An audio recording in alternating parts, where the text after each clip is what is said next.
meus queridos, como vocês estão? Esses príncipes e princesas do sexto ano. Eu tô aqui torcendo para que vocês estejam bem, tá bom? Tudo de bom para vocês. Sejam todos muito bem-vindos ao nosso encontro de ciências, é nossa aula semanal. Nós vamos dar continuidade ao nosso trabalho, né? Vocês lembram o que nós falamos na aula anterior? Quem está lembrado aí? Nós falamos sobre substâncias e misturas. Qual a diferença, gente, entre substâncias e misturas? Vamos dar uma relembrada aí? Substâncias é quando aquele material é composto por um único elemento, não é? Já mistura é quando existe mais de uma substância, né, no mesmo material. Mais ou menos isso aí. Então, agora nós vamos falar, né, ainda das misturas, né? Só que agora vamos falar da separação de substâncias. Não é só dando continuidade, tá bom? Então, eu espero que vocês estejam entendendo muito bem aí o nosso trabalho, o nosso assunto, né? Não é difícil de entender. Espero que vocês estejam gostando e não deixem de participar das aulas, tá bom? Olha aí. Em nosso livro, nós vamos seguir da página 195 até a página 200. Acompanhe comigo, tá bom? Separação dos componentes de uma mistura. Nós já vimos, né, que não é comum encontrar substâncias puras na natureza, né? Desde as aulas anteriores que já falávamos que a maioria das substâncias, dos materiais que nós encontramos, são feitos por misturas. Raramente é pura, né? Raramente a substância é pura. E lembrando que o pura, quando a gente fala em pura, não estamos falando com relação a impurezas, né? Mas em termos de quantidade de substâncias, de elementos, não é? Ela é considerada pura quando é composta por apenas um elemento, não é? O exemplo que demos foi o oxigênio, né? O gás oxigênio. Ele é composto só por oxigênio. E a água seria também?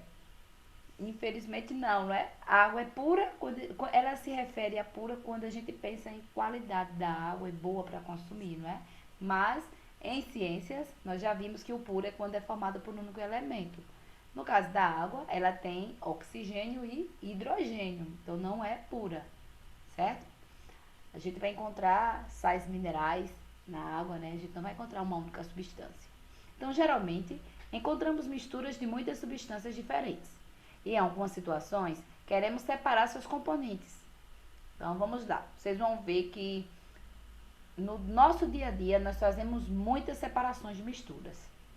Então, para obter sal de cozinha, a partir da água do mar, né? Lembra onde é que está o sal? Dissolvido na água do mar, né? Mas existe um processo que acontece justamente para separar o sal da água. Para remover impurezas da água em estações de tratamento, lembram que eu acho que vocês já assistiram o vídeo, ou se não assistiram, vocês sabem que na DESO, né, que é a nossa distribuidora de água, acontece um processo, né, que faz separar as impurezas, né, todas as impurezas, para que a água se torne boa para consumo. Então, é adicionado produto, ela passa por várias etapas até tirar toda a impureza e a água ficar consumível. Então, é uma forma também de separação, né, de misturas, dos componentes de uma mistura. Para fabricar perfumes com componentes obtidos de folhas e flores, para extrair das plantas substâncias com propriedades medicinais. Para a execução de todos esses processos, é necessário o uso de técnicas que separam os componentes das misturas. Então, a gente vai perceber que, dependendo do material, são técnicas diferentes e que existe uma infinidade de técnicas. Vamos lá. Primeira técnica que a gente vai conhecer agora. Primeira forma de separação de mistura. Catação. Quem foi que nunca catou nada aí para separar? Lembra lá do feijãozinho para cozinhar, não é? Para separar uma semente de outra semente. Vamos ler o texto. Se você mora em uma região em que há coleta seletiva de resíduo, certamente conhece o método de catação. Você faz a coleta seletiva, você consegue separar os resíduos, né, da sua casa. É por meio desse método que separamos plásticos, papéis, vidros e metais para destiná-los à reciclagem. No nosso município tem, não é? A catação também é realizada por cozinheiros ao preparar feijão. Então, antes do cozimento, é preciso separar o feijão das pequenas pedras e outros resíduos que vêm misturados aos grãos. Você já fez isso na sua casa aí com sua mãe? Ou seu pai, né? A catação, portanto, é o processo de separação dos componentes de uma mistura heterogênea de sólidos, feito com as mãos ou com uma pinça. Outro método, na imagem, né, nós vemos aí a separação do lixo, né, para reciclagem. Outro método é a peneiração, que também é muito comum. Nas construções, é comum o uso de peneira para separar a areia fina da areia grossa, das pedras e de outros componentes. Então, observe aí a figura. As peneiras deixam passar um componente menor que o espaçamento de sua malha, retendo os componentes maiores. A peneiração separa, portanto, componentes sólidos de uma mistura heterogênea com base no tamanho. Então, o que for menorzinho vai passar, não é? E o que tiver maior tamanho fica sobre a peneira.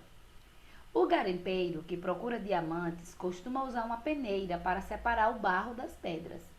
Depois, por catação, ele separa os diamantes. Continuando.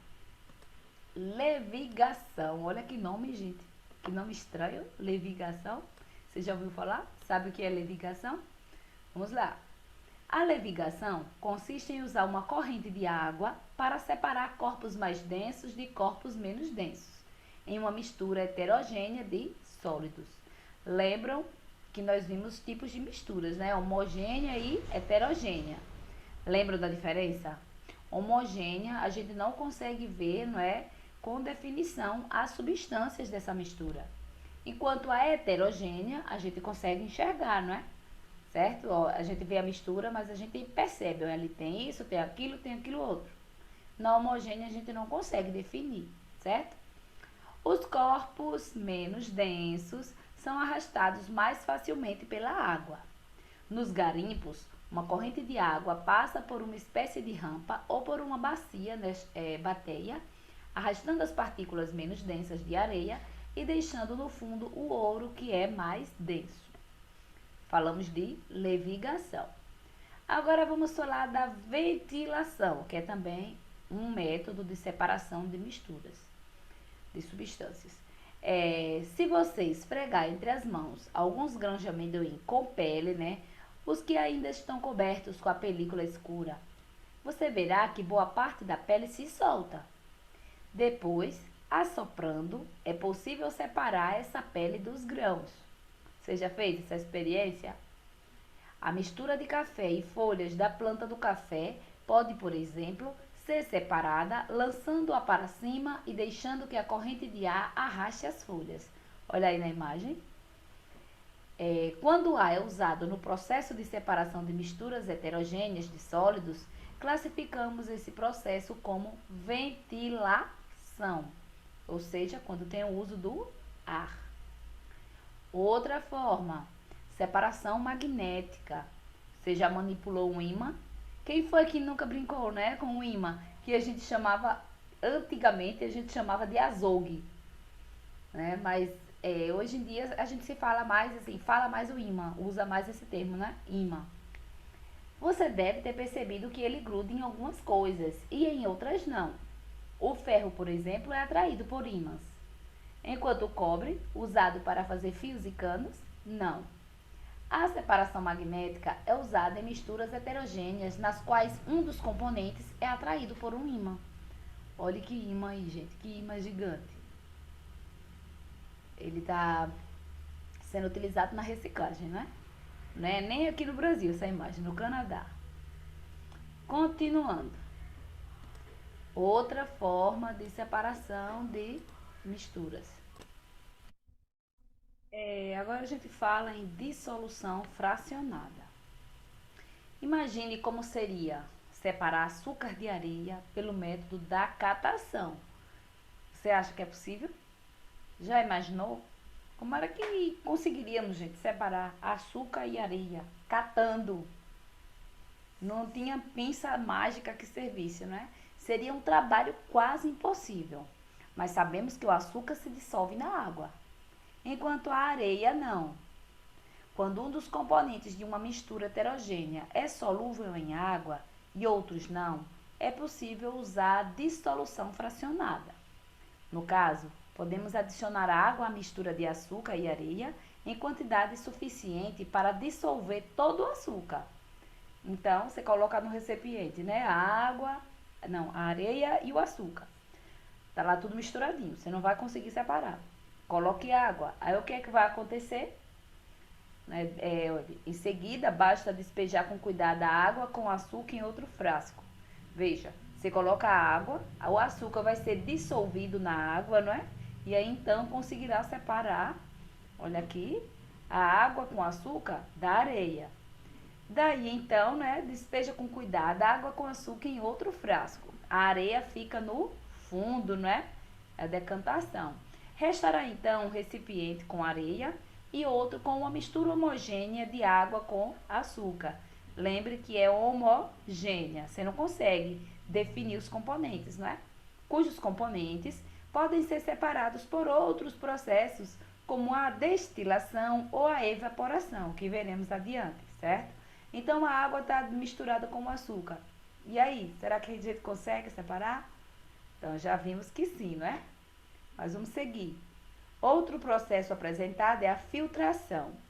O processo de filtração é muito usado nas residências para filtrar a água da torneira antes de bebê-la. A vela do filtro retém as partículas maiores, né, como partículas de solo ou certos micro-organismos, e deixa passar a água com sais minerais e outras partículas muito pequenas. Outro exemplo de filtração ocorre nas chaminés de fábricas que apresentam medidas de controle da poluição do ar. As partículas sólidas da fumaça ficam retidas em aparelhos especiais e o ar atmosférico fica menos poluído. A filtração é, portanto, um processo de separação de misturas heterogêneas formadas por componentes sólidos e líquidos ou sólidos e gasosos. A filtração é um dos processos que acontece lá na estação de tratamento da água, não é? A água passa por filtros e vai tirando as impurezas.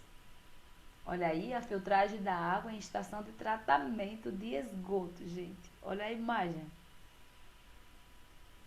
Continuando. Decantação. Você já conhece esse processo, ainda que não seja pelo nome, mas você conhece. Observe aí. Se você deixar uma mistura de areia e água em repouso, verá que a areia, que é mais densa, vai se depositando no fundo do recipiente. Esse processo é chamado de decantação, que a gente costuma falar assim, de a areia vai assentar no fundo do vaso, né? Aí esse processo recebe o nome de decantação.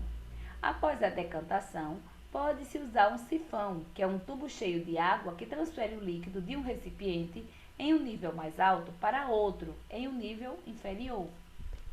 Olha aí, o sifão vai ser esse tubo aqui, não é? Que vai tirar a água e colocar no outro recipiente que está mais abaixo. Além de separar sólidos de líquidos, a decantação também pode ser usada para separar diferentes líquidos que não se misturam e que sejam de densidades diferentes, como a água e o óleo. Vocês já perceberam aí, não é? Que a água e o óleo não se misturam, eles têm densidades diferentes. Após a decantação, pode-se usar um funil com uma torneira que é fechada depois que o líquido mais denso é transferido para o outro, como mostra na figura. Então, olha aqui, água e óleo. Veja que o óleo vai ficar na camada superior, né? A água vai ficar abaixo. Aqui tem uma torneirinha, né? Que vai fazer o quê? Retirar toda a água e vai sobrar, gente, o óleo. Separou ou não separou os componentes? É isso aí. Vamos falar de outro método, que é a evaporação. Você sabe de onde vem o sal que utilizamos para temperar alimentos? Esse sal de cozinha, não é, que todo mundo usa. Em muitas regiões do Brasil, como o Rio Grande do Norte, o sal é obtido a partir da água do mar. Por isso, é utilizado o método de evaporação, que permite separar de uma mistura homogênea o componente sólido dissolvido. Vocês lembram que é evaporação, não é? Na evaporação, a fração líquida da mistura não pode ser reutilizada. Após o material sólido, apenas o material sólido é recuperado. Vocês lembram que quando a água evapora, ela vai para o ambiente, não é? Ela vai para a atmosfera em forma de vapor, não é? Então, tem como ele pegar essa água aí? Não, não é? Ó, primeiro, a água do mar é bombeada para imensos tanques, que formam salinas. Com o calor do sol, a água dos tanques evapora, deixando no fundo apenas o sal, né? O sal que estava lá dissolvido na água, ele vai ficar no fundo do tanque, não é? Porque a água evapora e o sal não evapora, o sal fica. Que é então recolhido e tratado para retirada de impurezas. Vamos lá. Mais um método que é a destilação. A destilação é usada para separar componentes de uma mistura homogênea formada por um líquido e um sólido dissolvido, como uma mistura de água e sal, ou por dois líquidos com pontos de ebulição muito diferentes. No processo de destilação simples, o líquido pode ser recuperado. Para isso, usa-se um aparelho chamado destilador, como representado de modo simplificado aí nessa figura. Se desejarmos separar uma mistura de água e sal sem descartar a água, devemos fazer uma destilação. Nós não acabamos de falar que pela evaporação não tem como pegar a parte líquida? Não tem, né? Porque a água evapora, ela vai para a atmosfera. Agora, se a gente quiser pegar essa água, tem que ser por outro método, não vai ser por evaporação, vai ser por destilação, né? Através de um aparelho aí chamado destilador. O vapor de água passa pelo tubo interno do condensador, cujo tubo externo é resfriado por uma corrente de água fria. Como a temperatura do tubo é mais baixa, o vapor se condensa e volta a ser líquida, não é? Água líquida, escorrendo até ser recolhida em um frasco. O sal permanece no recipiente da fervura. Observe aqui. Água com sal. Aqui tem a fonte de calor, não é? A água começa a ferver, aí o vapor da água começa a subir. Olha aí o termômetro, o vapor sobe. Aqui ele encontra o condensador. O condensador tem uma temperatura mais baixa. Então, esse vapor vai mudar de estado, essa água vai mudar de estado. Então, em vez de estar no estado gasoso, ela passa para o estado líquido, no condensador. E aqui a água sai, certo?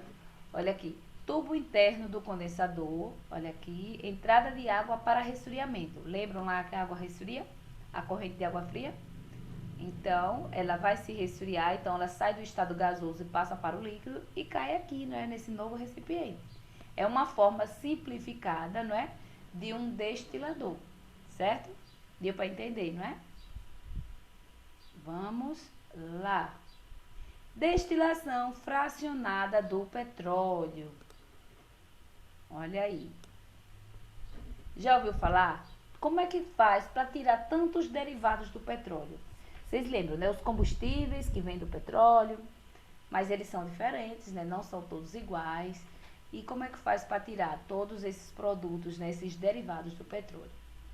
Olha aí. Para separar uma mistura homogênea de líquidos com pontos de ebulição próximos, pode-se usar a destilação fracionada. Por esse método, é possível separar misturas compostas por muitas substâncias, como o petróleo. O petróleo é um líquido escuro e oleoso extraído de depósitos subterrâneos. É formado por uma mistura de substâncias orgânicas resultantes da transformação, ao longo de milhões de anos, de algas e outros seres microscópicos aquáticos que foram soterrados. Depois de sua extração, o petróleo é transportado para refinarias, onde seus componentes são separados e purificados nas chamadas torres de fracionamento. Então, nós vamos observar na figura. O petróleo é aquecido em uma fornalha, vaporiza-se e sobe pela torre. Os vapores com temperatura de ebulição mais alta se condensam nas partes mais baixas da torre, que é mais quente, e o líquido é recolhido. No alto da torre, os vapores têm a temperatura de ebulição mais baixa e se condensam. Assim, em cada nível de torre, condensa-se uma fração de petróleo, resultando em vários produtos, né? Gasolina, querosene, óleo diesel e gás de cozinha, conhecido como gás liquefeito de petróleo. Olha aí, vamos lá. Ó, aqui vê o petróleo bruto. Observe as temperaturas. Olha aí, ó, a 600 graus, 270 graus. Observe que vai baixando essa temperatura, não é? Que é a condensação desses produtos aí. Ele esquenta, aquece e vai subindo, né, vapores. E à medida que a temperatura vai descendo, eles vão se condensando e vai saindo determinado produto. Por exemplo, o primeiro são os óleos combustíveis. Aliás, né, o primeiro é o resíduo, que é asfalto para estradas e telhados. Aí, a partir dos resíduos, já vem os óleos combustíveis. Olha aqui, combustíveis para barcos, fábricas e centrais de aquecimento. Óleos lubrificantes, olha aí. O diesel, querosene, a gasolina e a nafta, que são gases e solventes, certo? E por último vem quem? Os gases, né? O gás aí de cozinha, que a gente usa na nossa casa, certo? Deu para entender mais ou menos? Muito bem. Gente, então, até aqui nós falamos sobre vários métodos de separação dos componentes de uma mistura, certo? Espero que você tenha compreendido. Tem só esses aí? Tem outros métodos? Tem. Existem outros métodos, mas esses são alguns, né, dos que a gente vai ver. A partir dos nossos estudos, vocês verão outros, não é? Então, vamos fazer nossa atividade? Nós temos as questões de 5 a 7 da página 204. Então, vamos fazer a questão 5? Quais são as técnicas usadas para separar e isolar todos os componentes da seguinte mistura? Quais são os componentes? 1 colher de sopa de sal, meia xícara de areia e 1 litro de água. Vocês lembram, gente? Nós vimos, não foi? O que é que acontece se a gente misturar isso tudo aí? Olha, sal, areia e água. Quando nós colocarmos a água nessas duas outras substâncias, né, o sal e a areia, o sal vai se dissolver, não vai? Então, vai ficar uma água salgada, não é? Junto com a areia. Como a areia não se dissolve, então ela vai se separar, não é? Ela vai para o fundo do recipiente. Ela vai se decantar. Então, a gente pode usar somente a decantação, não é? E virar o copo dele, aliás, o recipiente, né? Que eu não sei se vai ser um copo. Mas se for num copo, você vai virar delicadamente e retirar a água, não é? A água vai sair e a areia vai ficar no fundo. Ou então, a gente pode também coar, não é? Se a gente passar por um coador, a areia vai ficar no coador, não é? E a água vai passar sozinha. E depois que separou a areia, né, que dá água com sal, como é que a gente separa a água e sal? Através da evaporação, não é? Se a gente colocar para evaporar, o sal vai ficar no fundo do recipiente e a água vai ser evaporada. Ou a decantação, né? Aliás, decantação não, ou destilação, que é usada naquele aparelho lá, que dá para pegar ainda a água, captar essa água, não é? Porque a água, quando evapora, ela sai em forma de vapor, não é? Mas se passar pelo destilador, essa água vai se condensar e vai ficar líquida novamente, certo? Então, está respondida a questão 5. A questão 6 e a questão 7, vocês leiam com atenção, observe as imagens aí, nas duas tem imagens. Respondam e, em caso de dúvida, procure o professor da turma, tá bom? Então, boa sorte, tudo de bom para vocês e já já a gente se reencontra, né? Porque nós temos a nossa segunda videoaula semanal, tá bom? Então, tchau, fiquem com Deus.